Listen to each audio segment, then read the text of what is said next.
तो भाई आज सुबह होते ही मैं आया अपने रैबिट्स के पास और आते ही सबसे पहले मैंने इनको खोल दिया और फिर इनका फेवरेट फूड बरसीन भी इनको डाल दी।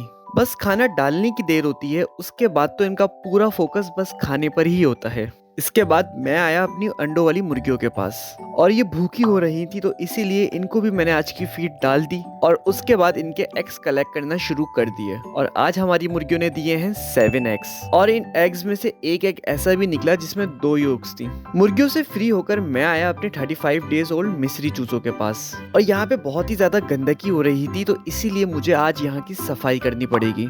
तो जल्दी से मैंने यहाँ का बुरादा उठाना शुरू कर दिया और ये बहुत ही मुश्किल काम है, पर अगर आपको मेरी तरह जानवर पालने का शौक है तो आपको इसकी आदत डालनी पड़ेगी।